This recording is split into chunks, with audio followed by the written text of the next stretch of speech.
When I got home, all her things were gone. She left a note. The house will sell tomorrow. At 9 a.m., I bought it under a different name. By noon, she was trespassing. My name is Robert Lane, and I have spent most of my life making straight lines out of crooked boards. I am 68. I build cabinets when my hands are steady and drink black coffee when they are not.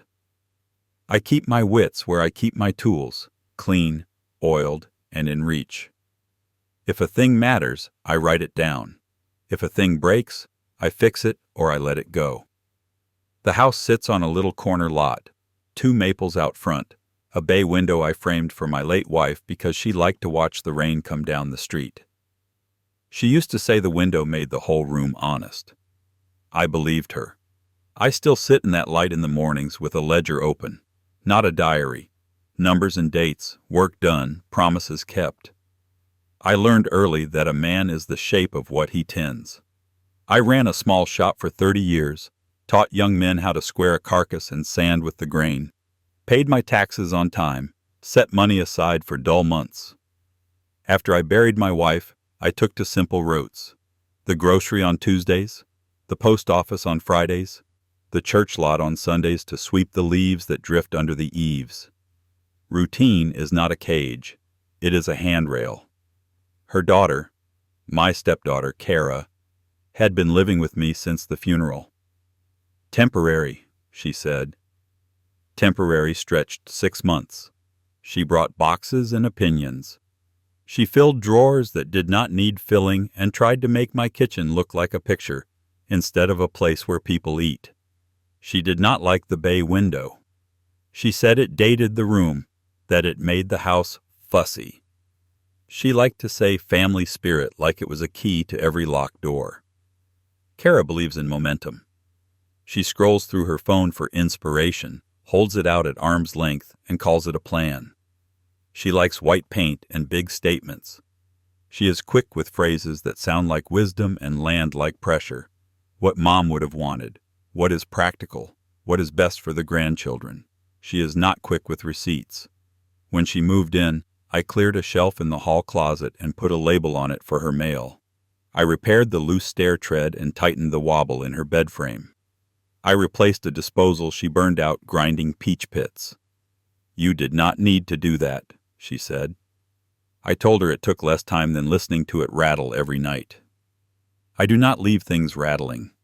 We grieved differently. I carried my wife's quilts into the cedar chest on cool days to air them, and laid one over the back of the living room chair on Saturdays, because Lily, my granddaughter, likes to run her fingers over the seams while she reads. Kara grieved by rearranging. She moved the photographs from the mantel to a box in the laundry room, until we decide on a look. She rerouted my habits and called it helping. She meant to be in charge of the air. After the funeral, when people still knocked with casseroles and advice, Kara set a neat stack of papers on the kitchen island. She talked quickly about efficiency and probate and how a signature would save everyone trouble. I let her talk. I read what she pushed in front of me, left the quitclaim unsigned and unrecorded, filed it in my drawer, and went back to washing dishes. I am not a man who argues in living rooms.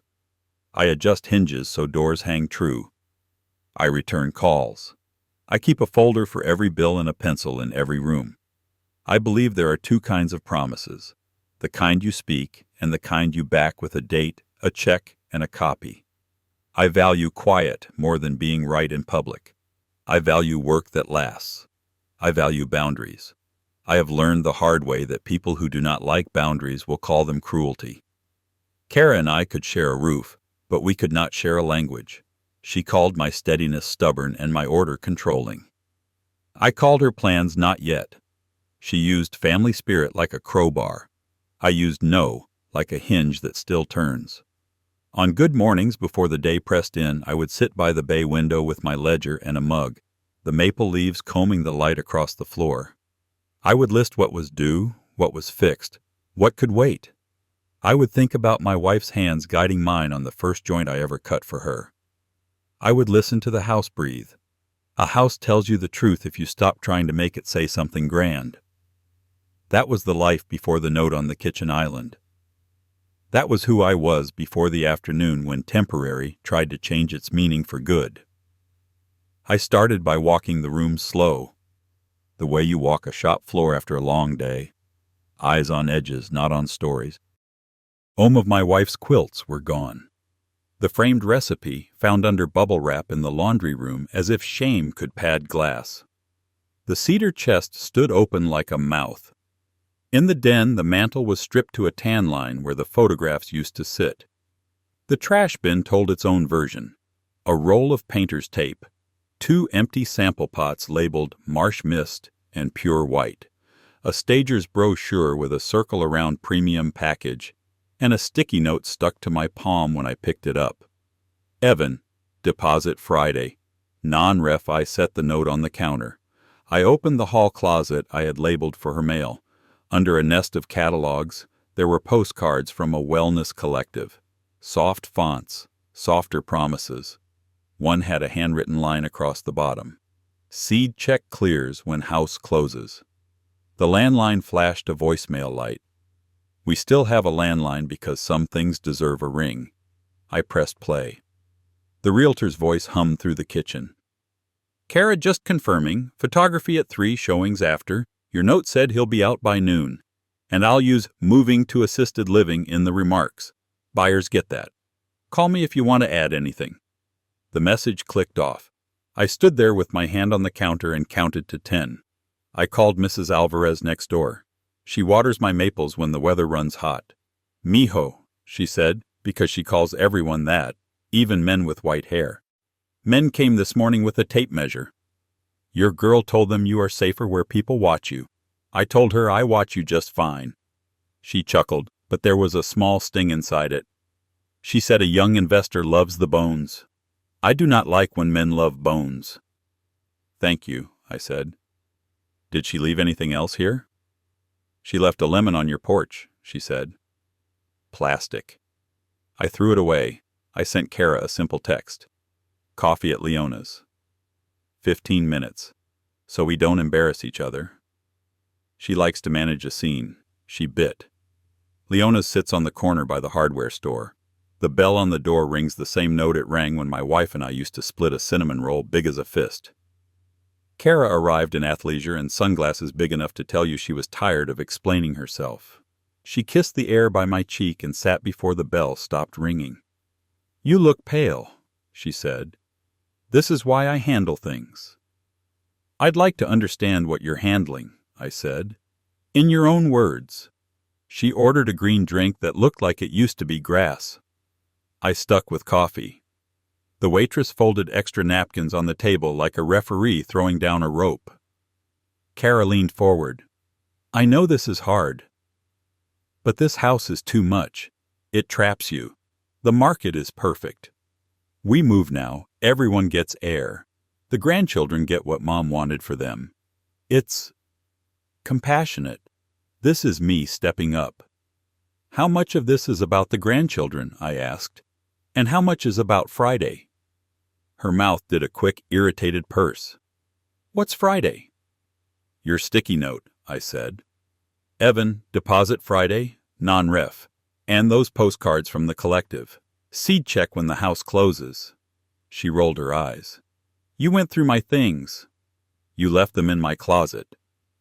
Fine, she said, and the sugar fell off her voice. Yes, I have opportunities lining up. The studio lease, the program, some content partnerships. It is all timing. You do not understand how fast the window can close. I understand windows, I said. She exhaled through her nose, patient with a child. You sit in one and watch the rain. I'm trying to build something. Evan and I finally have a plan that isn't just ideas. I put down a deposit. It is non-refundable. Investors like momentum. We need a clean start and liquid cash so I can show I'm serious. You told a stranger I'm moving to assisted living, I said. That's a line, she said. It makes buyers feel safe. It gets you sympathy. Everyone wins. Do I win? You get freedom, she said. You get out of a maintenance nightmare. You get a smaller place we'll pick together. You get to stop clinging." "What do you get?" I asked. She did not blink. "The chance to do something with Mom's legacy. To make it move. Static things die. She would want dynamism." "Your mother liked quiet rooms," I said. "She liked watching rain." "And what did that get her?" Kara snapped, then caught herself, dropped her eyes to the sweating glass. "Sorry, time is not kind, Robert. I'm trying to get ahead of it." The waitress set down our drinks and retreated like a deer. Kara tapped her phone screen with both thumbs. The reflection in her lenses showed her messages flashing. Evan. "Found a buyer?" Darren. "Friday or we're done." She tilted it away. "Is there a number?" I asked. "For what?" "For the whole," I said, "if we are telling the truth." She stared at the green swirl like it might yield courage. 40, she said finally. "Plus penalties if I miss the date." 40,000, I said, "for plans made before you owned anything to sell."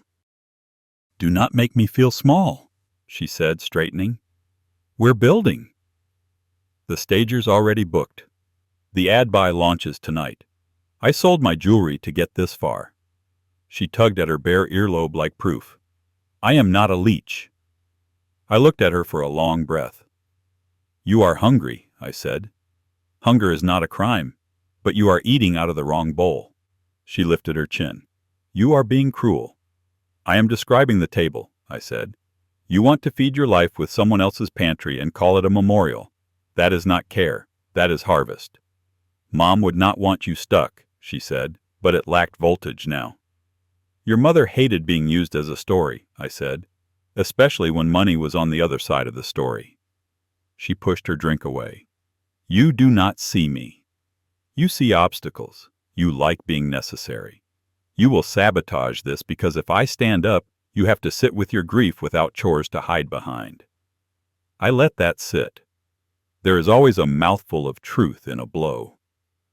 "I am necessary," I said finally, "to my own life. To my granddaughter on Saturdays. To the maples I planted with your mother. I do not apologize for that." She stood as if the chair had turned hot. "I have agents waiting. I have a timeline. If you want to be generous, you will not make a scene." She tossed a bill on the table. Not enough, but folded like the idea of enough. "We're a team, Robert." Family spirit. "Family spirit doesn't require a lockbox," I said. She put her sunglasses on like a shield. "You'll thank me," she said from behind the tent, "when you see the offer." She left with her shoulders squared against a breeze that was not there. I finished my coffee while it was still hot. I did not chase her. In the window I watched trucks lope by, men with paint on their boots and tape on their pants. Work that shows. Work that leaves a mark because it was there and honest. Backtracking only confirmed what my hands already knew. This did not start with a house. It started with a girl who learned that speed looks like strength and that a plan sounds truer if you sprinkle it with "for the kids" and "what Mom would have wanted." It started when grief knocked and she answered with a stage set. It started with my tolerance, calling temporary good enough while it turned into a claim. I walked outside and felt the air on my face. My reflection was simple.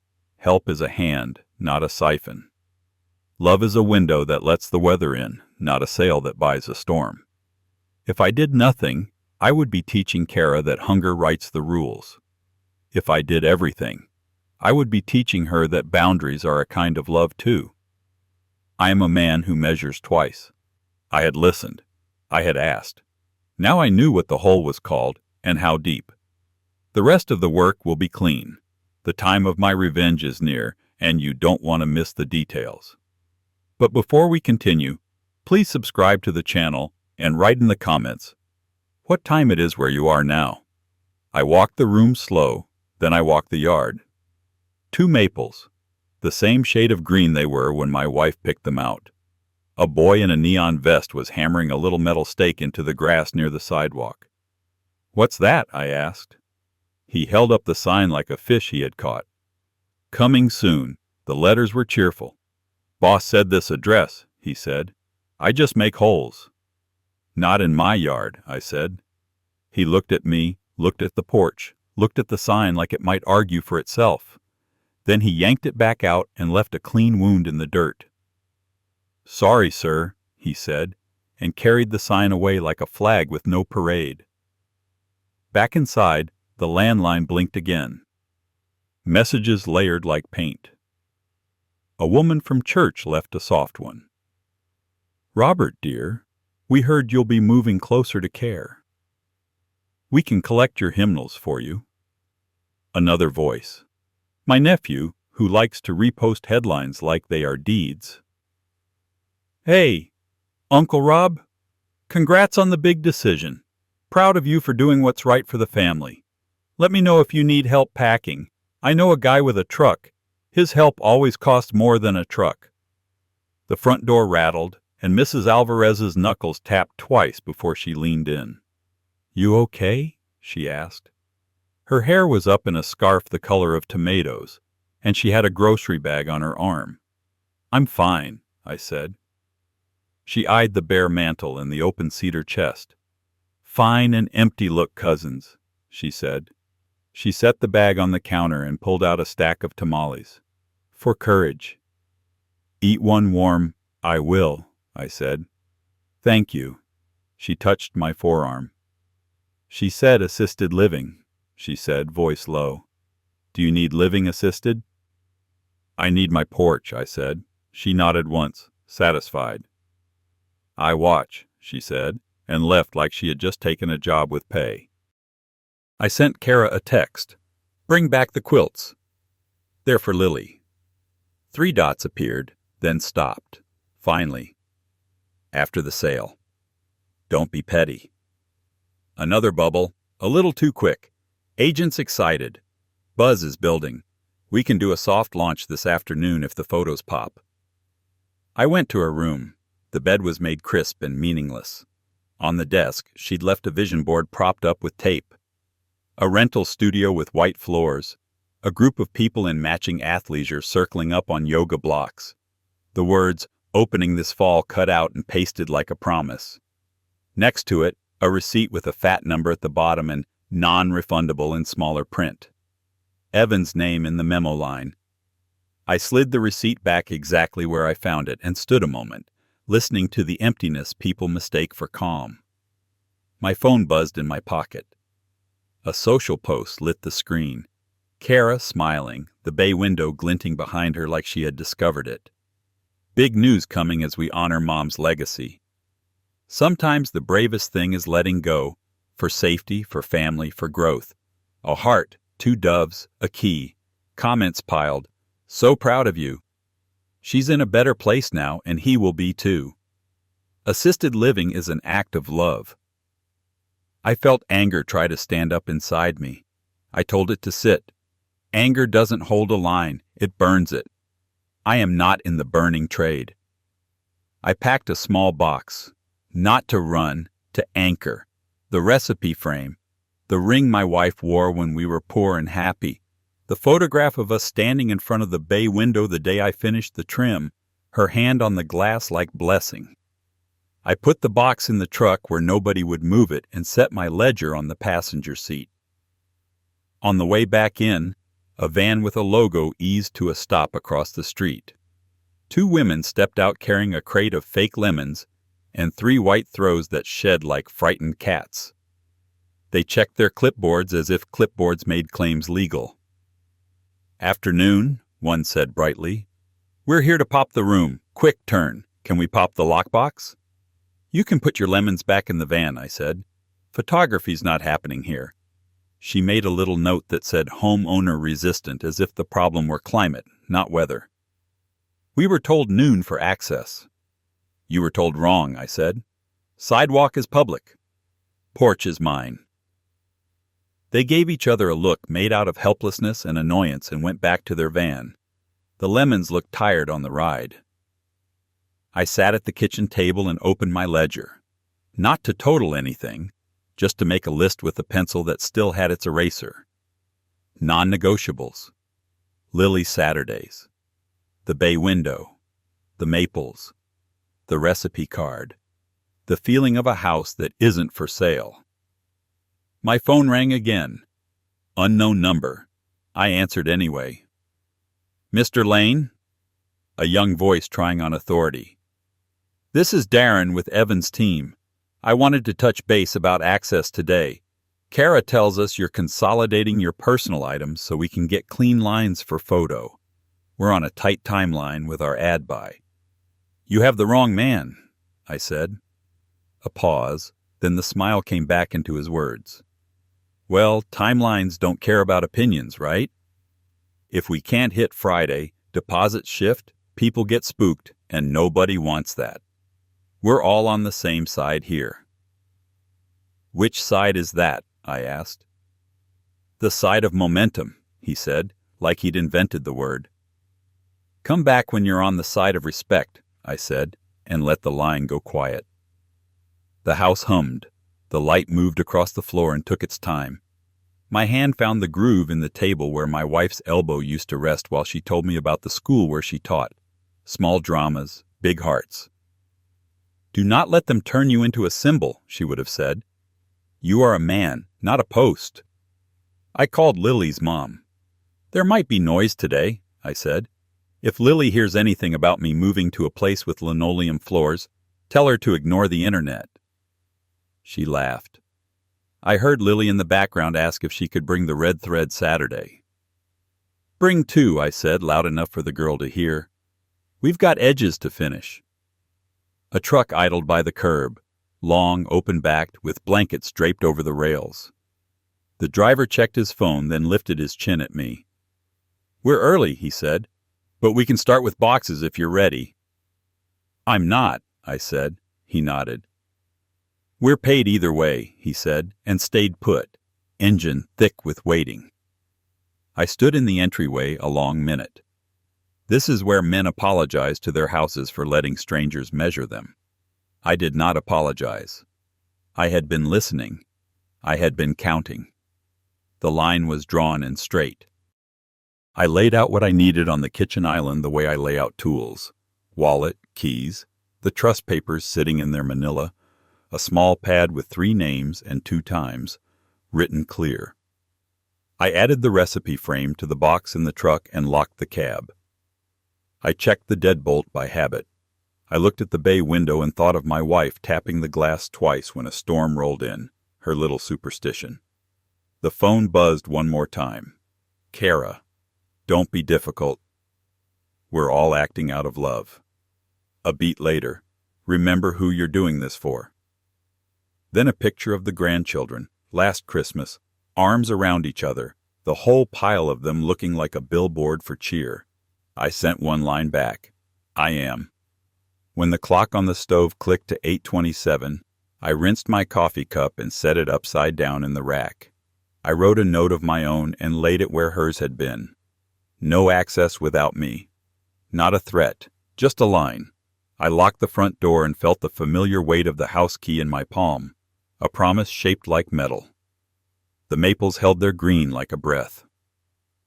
Mrs. Alvarez sat on her steps with a paperback, not reading, eyes on my porch as if it were a stage she had front-row tickets to. She raised her chin. I raised mine back. I started the truck. I do not rush. I do not dawdle. Work done right takes the time it needs and not a minute more. The morning was already moving. So was I. The power would come when it was supposed to. Quietly, like a door that finally swings true. I drove with both hands, the way you do when you've decided. The radio stayed off. I needed to hear the engine, the turn signal, the clock riding my dash like a drummer who keeps good time. At a red light, my phone lit with another post. Kara filmed a slow pan of the bay window through the glass. Sometimes love is letting go, the caption said. A heart, a dove, a key. Her comments filled like a sink you forgot you left running. Somebody I barely knew wrote, proud of you for stepping up for him. Someone else wrote, the right kind of daughter. She had always been good at finding the shortest path between a camera and applause. I thought about other little moments I had let slide because grief makes you patient when you should be exact. The day she borrowed my checkbook so nothing bounces. The week she turned down the thermostat to save you money, but took 3 space heaters to her room. The afternoon she told the neighbor I was misplacing words lately, and then laughed when I asked her why she said it. "It helps people understand," she said, which means it helps them stop asking questions. I turned into Leona's lot and idled there a minute watching the door where we'd sat an hour earlier. The bell rang again in my memory, and Kara's voice came back with that little sugar coat that makes the knife go in quiet. Family spirit. Momentum. Everyone wins. She had a fresh word for theft every season. The clock slid to 8:41. Determination, I have learned, is not heat. It is weight, applied where it matters. I put the truck in gear. On Main, the first storefronts were unlocking. The barbershop lights stuttered on. The title office window reflected the street like a cheap mirror. Me, the truck, the maples down the block, the color of money in August. Inside, a woman with gray at her temple set a stack of folders in a neat row like plates. Lydia. I had underlined her name twice because some names turn out to be handrails. The bell on the glass door gave up a patient chime. The air inside had that particular cold of buildings that keep important things from warping. "Mr. Lane," she said, already standing. "I anticipated you." "I appreciate that," I said. She did not offer sympathy or gossip. She slid a square of paper across for my name and another for proof of who I was. The pen scratched. The clock ticked. Somewhere in the back, a printer coughed like an old man and then settled into a steady hum. Lydia stamped a small square, whatever small squares need when they're about to grow teeth, and looked up once to meet my eyes like a doctor who is about to do the thing that will fix you and also sting. Outside, the street went by itself. Inside, the desk was clean. My hands were steady. I have always liked the moment just before a cut. The breath, the square, the certainty that wood will behave if your blade is true. My phone buzzed once against the desk. A text preview slid across the screen. "Don't be stubborn. It's just stuff. Be ready by noon." A picture followed. My dining table, my wife's chair turned sideways to the room, my cedar chest open like a confession. In the corner of the frame, a hand I didn't recognize holding up one of my wife's quilts like a fishing trophy. The caption, "Sorting what to donate. So many memories." There it was, not hunger exactly, appetite, the kind that looks at a room and sees props, the kind that lifts a stitch and sees only fabric, not the hands that tied it. Evil does not always wear a mask. Sometimes it wears good lighting and the right hashtags. I turned the phone face down. Lydia slid a thicker paper toward me, warm where it had come out of the machine. It smelled like the post office smells, like cut paper and patience. There was a line where lines need to be. There was a square where squares needed ink. I did not need a lecture on what it meant. I needed to put my name where my backbone already was. A shadow passed the glass. 2 men in polo shirts I recognized from the stager's van.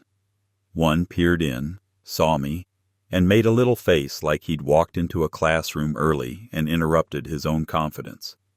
They kept going. The clock reached for 8:58, then 8:59, the second hand taking its tour like it wanted to be noticed. I thought then, not about punishment, not about winning, but about names. How Kara calls extraction care. How a realtor calls eviction safety. How an investor calls hurry momentum. How my wife called a window honesty. It matters what we call things. It matters who gets to say the word out loud. "Ready?" Lydia asked. "Yes," I said. I set my pen where it belonged. The clock clicked to 9. The pen moved. I recorded a new deed transferring title to the Lane Family Trust. Trustee. Me. It felt like rebuying my own property. New name, new beginnings, same legacy. The weight went where it needed to go. Somewhere under the counter, a small machine breathed out a stamp noise like a gavel that knows how to be quiet. Lydia's hands were quick and exact. She stacked, tapped the edge true, slid a copy into a manila sleeve and pressed the flap down with the side of her fist like a cook sealing dough. "You're set," she said, and she meant it in the practical way, not the sentimental one. "Thank you," I said. My voice sounded like a floor when it stops creaking. I stepped back into the street and the air felt different by a degree only a craftsman would notice. The sun had climbed a hand's breadth. The maples nodded like they had been let in on a joke. The moving truck 2 blocks down had inched closer to my curb, the driver's elbow now hanging out the window in a way men do when they want you to think they're relaxed. My phone vibrated again. "Great news! We go live at 3. Assisted living mentioned in remarks. You'll have support 24/7. Then another, 8 seconds later, like a slap on my own phone. "Keys in lockbox.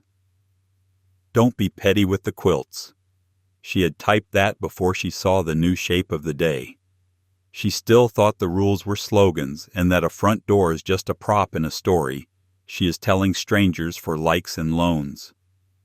She still thought she could use my name as a ladder rung and not look down.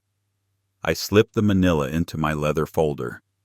I felt the edge of the copy through the cover like a rib. Not triumph, not yet, just alignment. My choices sitting inside the frame they deserved. I put the folder on the passenger seat with the ledger.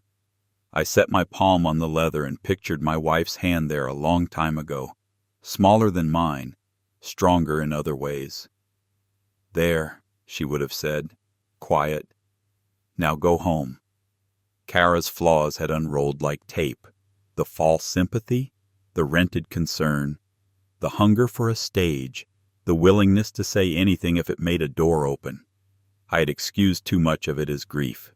Grief makes you clumsy, not cruel. She had chosen the other thing. I started the truck. Determination felt like breathing. Not a plan, an ethic. Do the next true thing. Do it plain. Do it without shouting. A block from home, Mrs. Alvarez stood with her hands on her hips like a referee about to blow a whistle. Past her, the mover's truck shuddered, gears complaining. A silver SUV swung around the corner and kissed the curb in front of my house like it owned the concrete. Kara stepped out in sunglasses, her mouth already shaped like a smile for whoever was watching. The stagers trailed her with their lemons. The realtor straightened his tie and my reflection like my glass was his mirror. I parked. I put the folder under my arm. I picked up the little box with the recipe frame and the ring and the photograph so no one would get ideas. I closed the truck door carefully. A slammed door is something people love to point to later. As I crossed the grass, Kara lifted her phone like a blessing. "We're here," she sang to the screen. Big day. I looked at the maples, at the bay window, at the door I had hung with a hinge that never squeaked. My house breathed in. So did I. I put my key in the lock and turned it. Then I turned to face them. "No filming on my porch," I said. She kept the phone up another inch, smile bright, sunglasses reflecting me as a dark shape. "He's nervous," she told whoever was inside the rectangle. "This is hard." "Turn it off," I said, or pointed at the sidewalk. The realtor slid in beside her, tie straight, clipboard. I looked at the maples, at the bay window, at the door I had hung with a hinge that never squeaked. My house breathed in. So did I. I put my key in the lock and turned it. Then I turned to face them. "No filming on my porch," I said. She kept the phone up another inch, smile bright, sunglasses reflecting me as a dark shape. "He's nervous," she told whoever was inside the rectangle. "This is hard." "Turn it off," I said, or pointed at the sidewalk. The realtor slid in beside her, tie straight, clipboard tucked like a shield. "Sir, we just need quick access. Lemon drop, photos, we're out of your way in 20. We're highlighting assisted living. People respond to that. Sidewalk is public, I said. Porch is mine. He pivoted to the stagers. Let's keep this friendly, he stage whispered, for the benefit of the lemon crate. The movers watched with their arms folded on the truck door, like men at a parade who didn't buy tickets. Mrs. Alvarez had migrated to her fence line. She made no secret of watching. Kara lowered the phone an inch, only to point it so the lens could still sip the scene. Robert, she said in her patient voice, we're not your enemies. We're here to help you move forward. Don't make this harder than it has to be, I finished. You already wrote that once today. She blinked. So you saw the note. Good. Then you know the timing. Agents got photography at 3 and showings after. Movers at noon. You'll keep what you need. We're generous people. You are generous with other people's addresses, I said.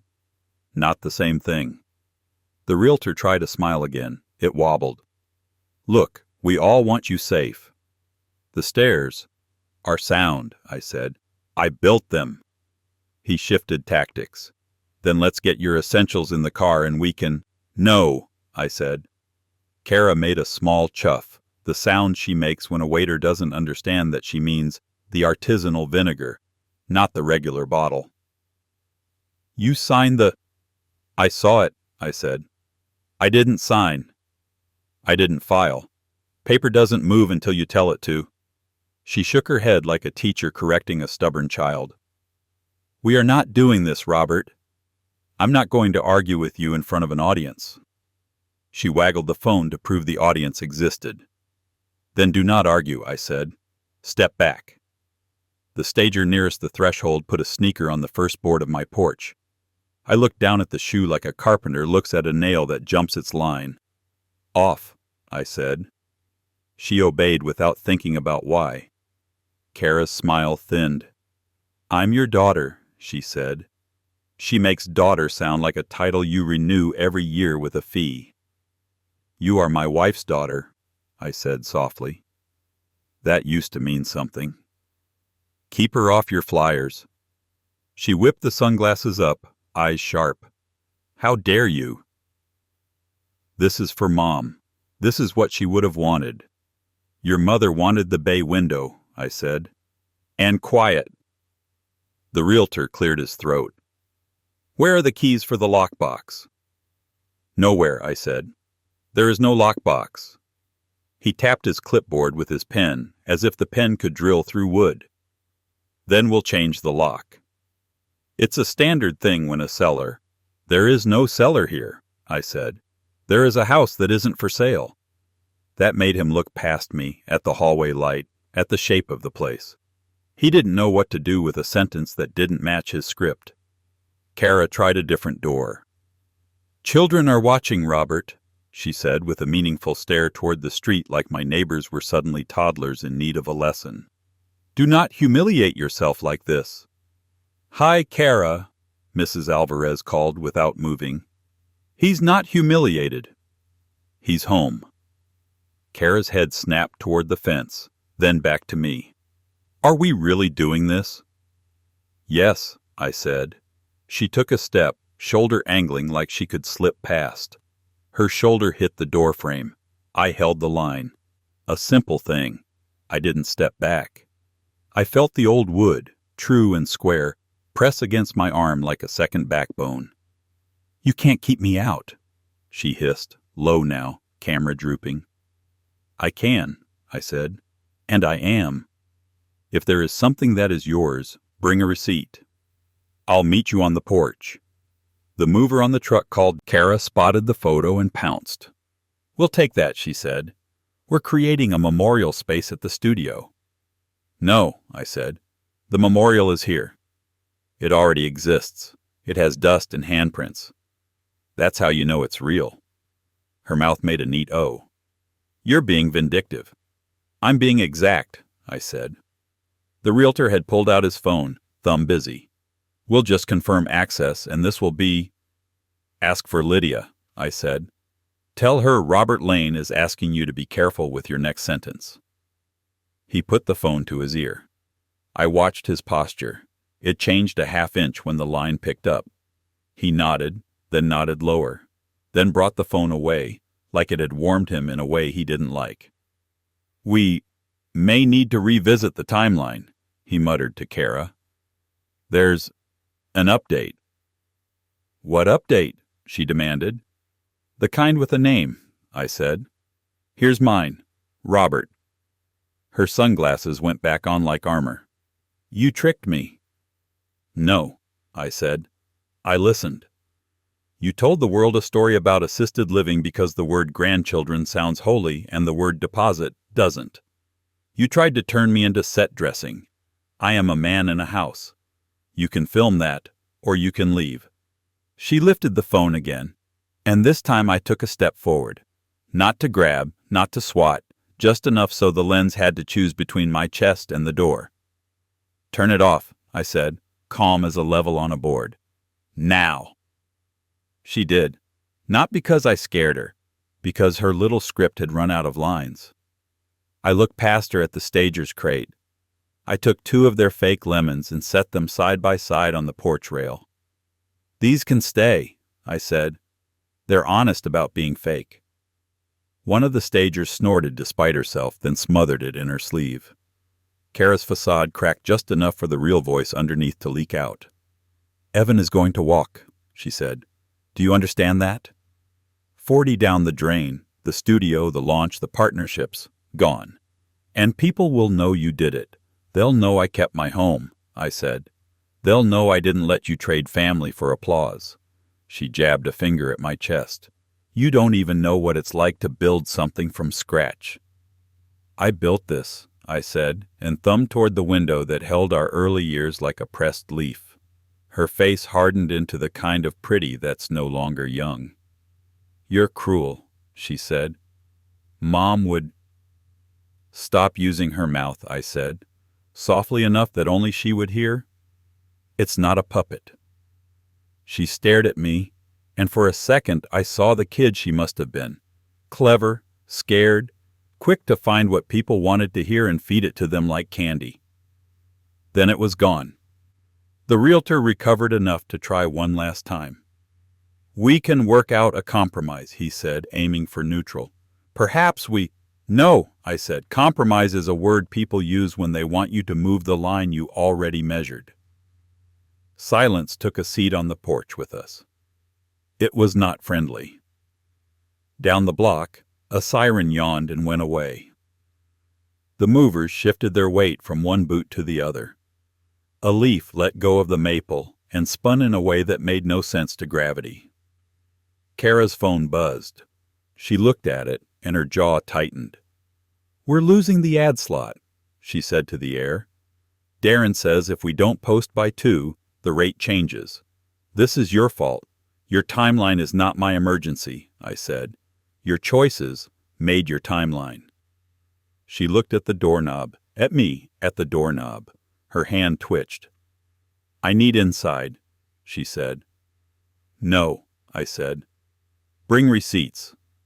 Bring respect. Until then, you are not coming in." She took the step again, shoulder first, like a battering ram in a dress. Her shoulder met the frame. I held my weight steady. "By noon," I said quietly, "you are trespassing."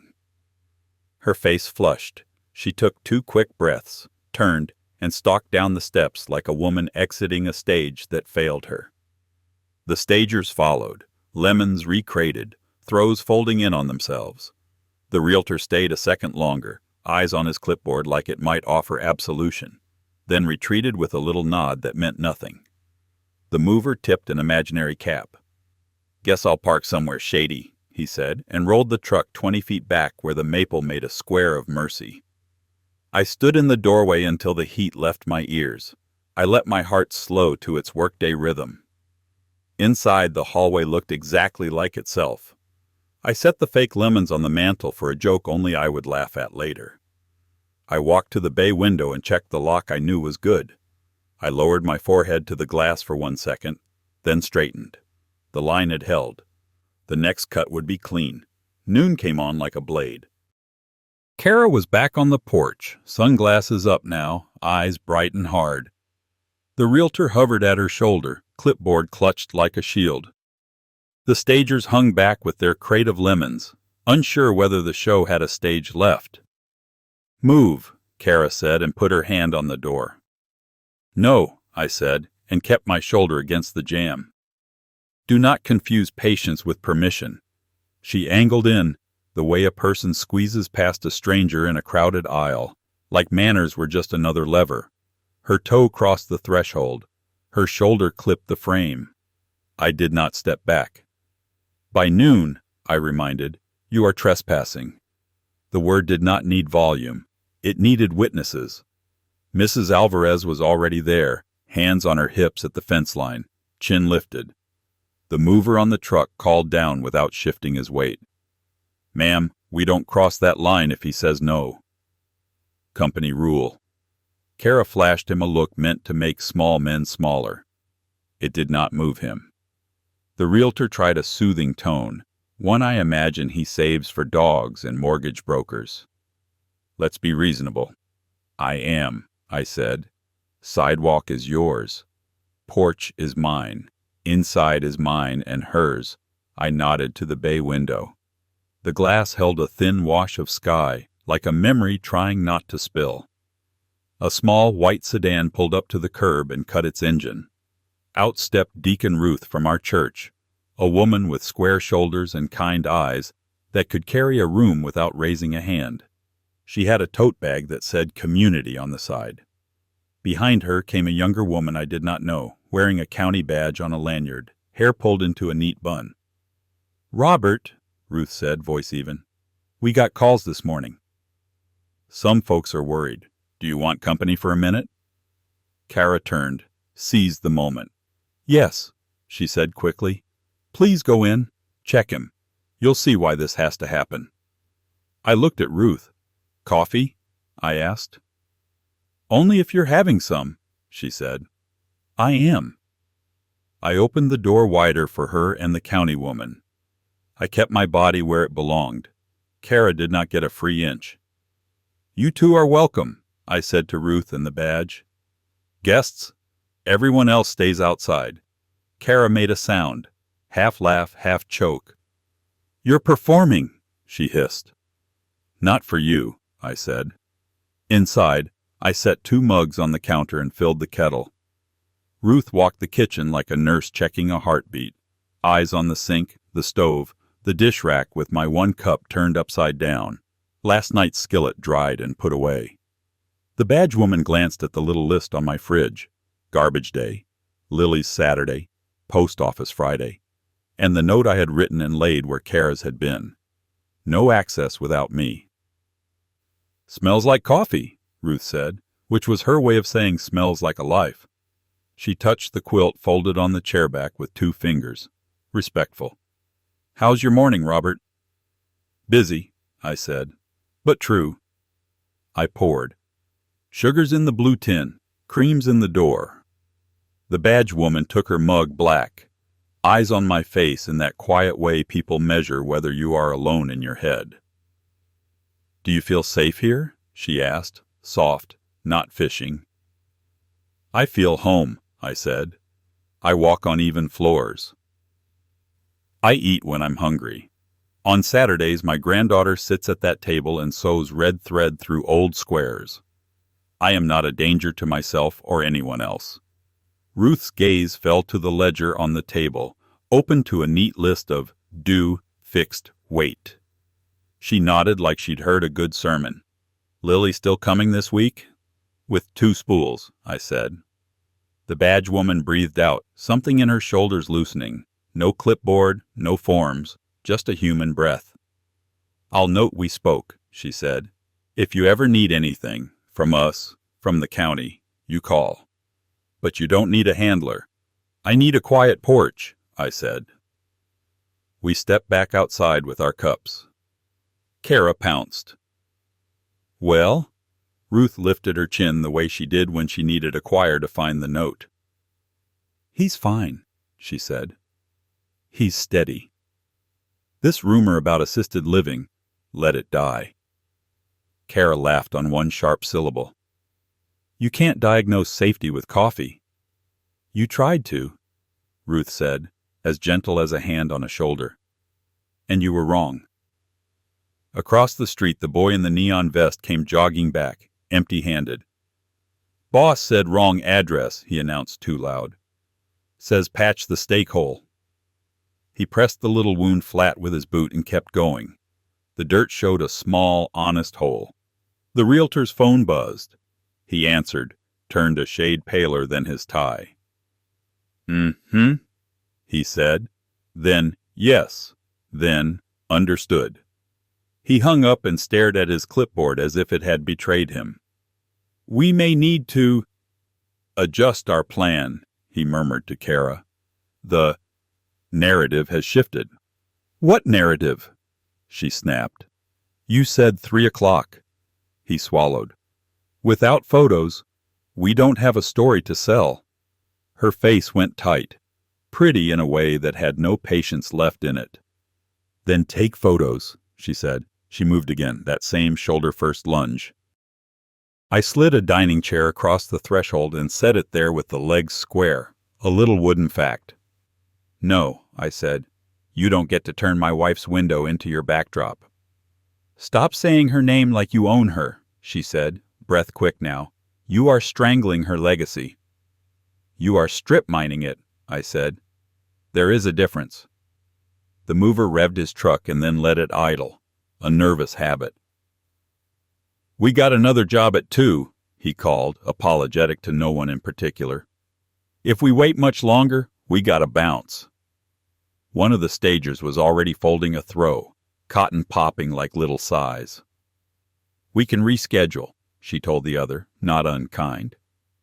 Kara's phone chimed. She glanced, flinched, turned the screen so only the realtor saw. Darren says the ad slot is gone, he reported softly. And Evan says without momentum we should revisit next quarter. Kara's mouth trembled, then firmed into something meaner so it wouldn't be sadness. Congratulations, she said to me. You just cost your grandchildren a future. I will help the kids directly, I said. I will not fund your stage. For a heartbeat, all of it, stolen language, rented concern, the way she used our grief like a coupon code, stood naked on the porch.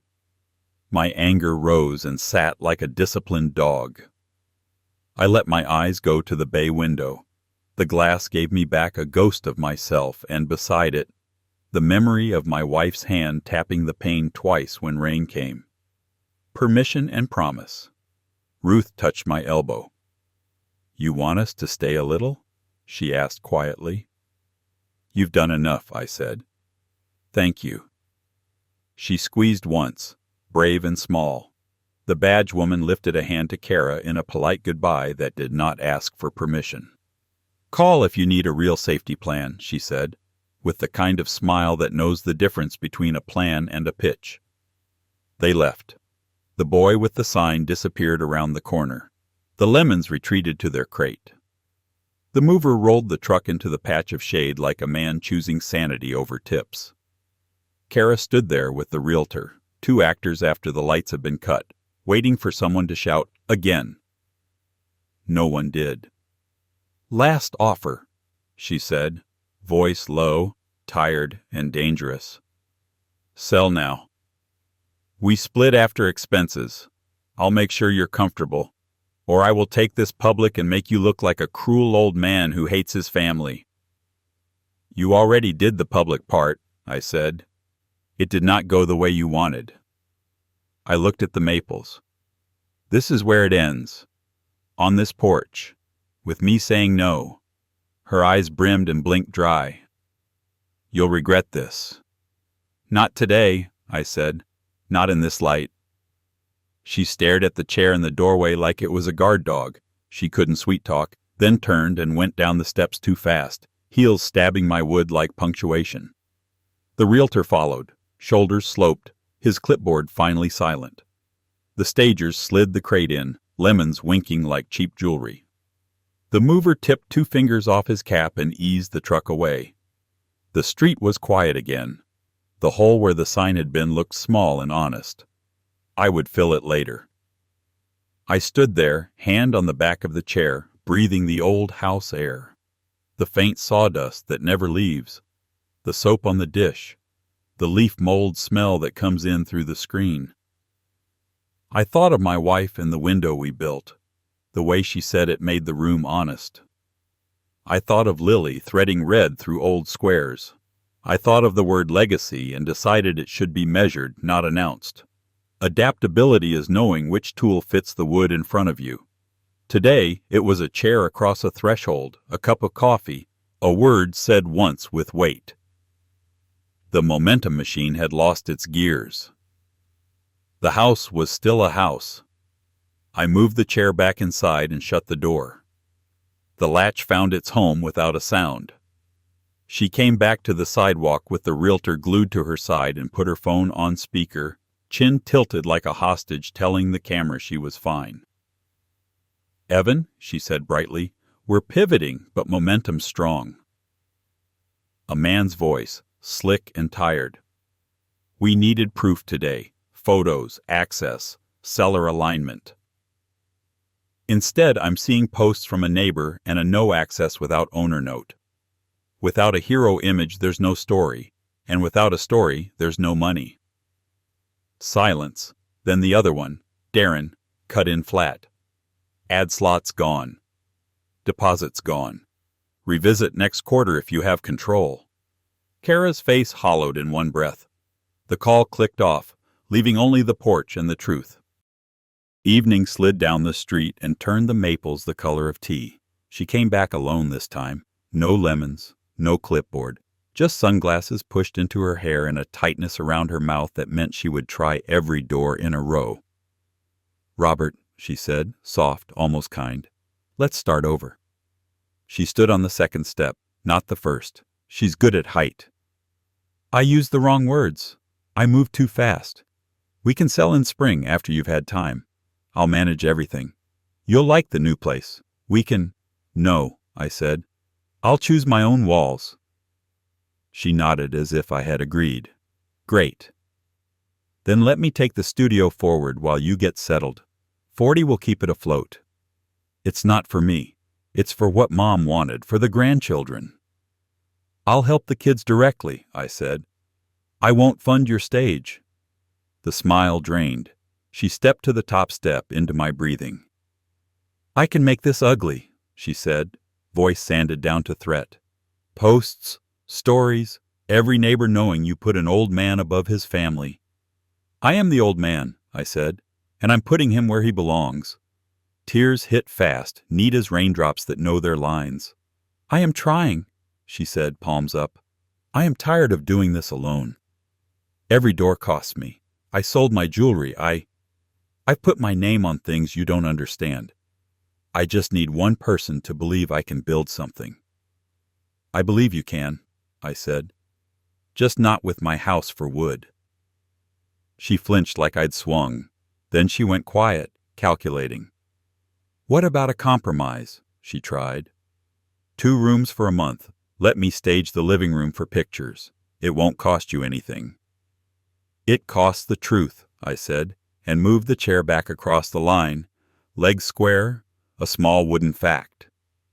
"If there's anything here that's yours by receipt, bring it. I'll set it on the porch. Everything else stays." Her eyes hit the chair like it had insulted her. "You are cruel," she whispered. "You like this. You like hurting me." "I like boundaries," I said. "They're how anything stands." She stared past me at the bay window, at the light failing slow on the glass. "She wouldn't have picked you over me," she said, last card face up. "She picked quiet," I said, "and work that lasts. I'm doing both." For a long breath, the porch held us. A moth battered itself foolish at the bulb. Somewhere a kid shouted for a ball. Somewhere a dog answered. She wiped her face hard, turned sharp, and went down the steps without looking back. Her heels marked my wood like punctuation. I let the night come. I did not chase. I drove 2 streets over with 2 quilts folded in a paper bag and the little box on the seat beside me. Lily met me at the door in socks. Red thread looped around her finger like a promise. "For me?" she asked, eyes wide, when I lifted the quilts out. She found the hidden heart stitch in the corner with one touch, like it had been calling her by name. I set an envelope on the table, small, labeled in my block print, "For your machine and lessons." No speech, just a hand on her head and a steady, "You'll make good things." We tied off an edge together in the kitchen light. Her tongue sat between her teeth in concentration. The world was simple again for the length of a knot. By morning, the lemons were gone. The mover hadn't come back, and the boy with the sign had left only a small healed circle in the grass. When the facts held, the noise had to walk. Sun came through the bay window like it always had, and made the floor look new. I listed what stays in my ledger: 2 maples, 1 window, Saturdays with red thread, a recipe frame that smells faintly of sugar. A text from Kara blinked and went dark without an answer. "You made me look bad." Lily's came a minute later. "I did the corner like you showed me." "Red thread today?" "Yes," I wrote back and set the kettle on. Boundaries aren't walls, they're the frame that lets a house stand. What belongs to the grandchildren? Your house, your other belongings, or the example that a boundary means something? What is the most important? Please share your thoughts in the comments. My grandpa's words really happened. I believe him. If you want more true tales stories like this, hit subscribe.